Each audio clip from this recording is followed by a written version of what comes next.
In America, there's a new set of rules that could change how millions of kids live their daily lives.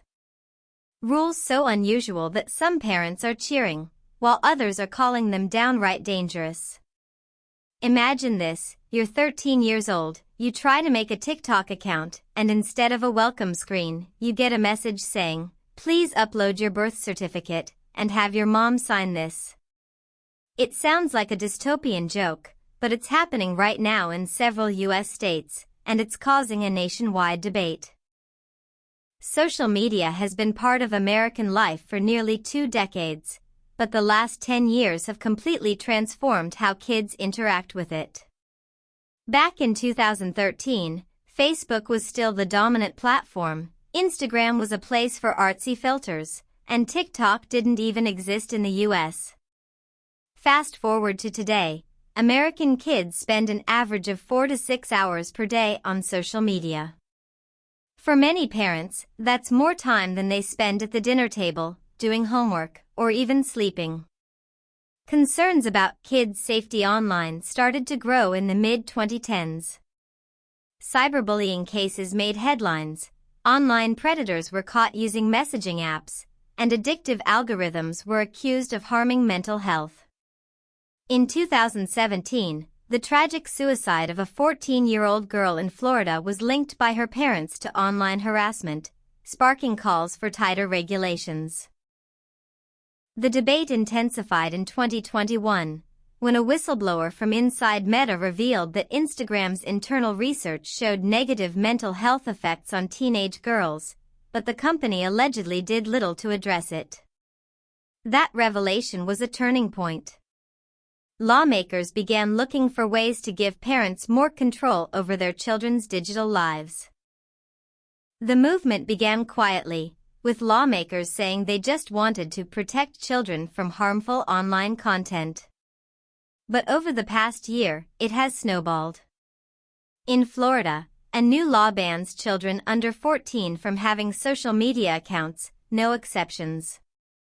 If you're between 14 and 17, you can only join with parental consent, and parents have the right to monitor every message, post, and like.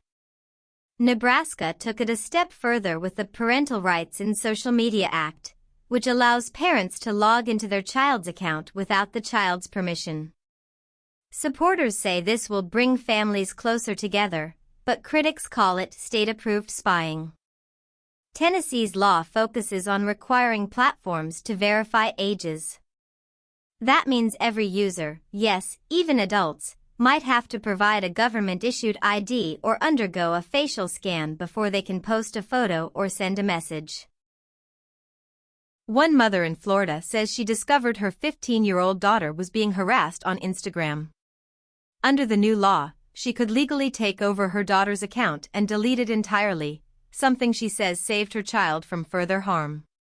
But in Tennessee, a high school junior told local news that his parents now review every message he sends to his friends. "It's humiliating," he said. "It's like they don't trust me at all." Tech companies have their own horror stories. One platform reported losing thousands of teenage users overnight in Florida because parents refused to go through the verification process. Another company fears these laws could create massive databases of children's personal information, vulnerable to hacking. That's the kind of nightmare no tech executive wants to imagine. Here's where it gets even stranger. In the United States, federal law currently allows children as young as 13 to have social media accounts without parental consent, thanks to a law called COPPA, or the Children's Online Privacy Protection Act. So in California, for example, a 13-year-old can create a TikTok account without any problem. But just across the border in Arizona, that same teenager could be blocked unless their parents approve. This patchwork of rules means kids in different states have vastly different online freedoms, even though they all live in the same country. It's a legal maze that confuses parents, frustrates teens, and keeps lawyers very busy. And because this is only in America, these new social media laws join a long tradition of strange regulations. Florida, the same state banning kids under 14 from social media, also has an old law that makes it illegal to tie an elephant to a parking meter. In Arizona, there's a law against keeping a donkey in your bathtub. And in Connecticut, a pickle is only considered a pickle if it bounces when dropped. It sounds absurd, but these oddball rules show how laws can stick around, or suddenly appear, because of specific events, public pressure, or, sometimes, just because one politician decided it was a good idea. Critics have a few theories about what's really going on. The official story: protect kids.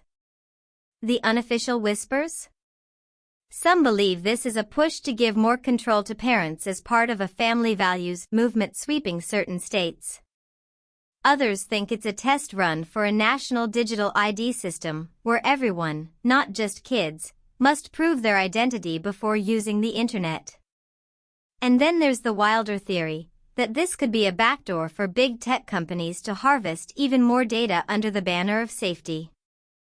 None of this is proven, but in America, when a law sounds this strange, conspiracy theories come free of charge. So, is this the beginning of a safer, healthier internet for kids, or the first step toward a surveillance state where no one is truly anonymous?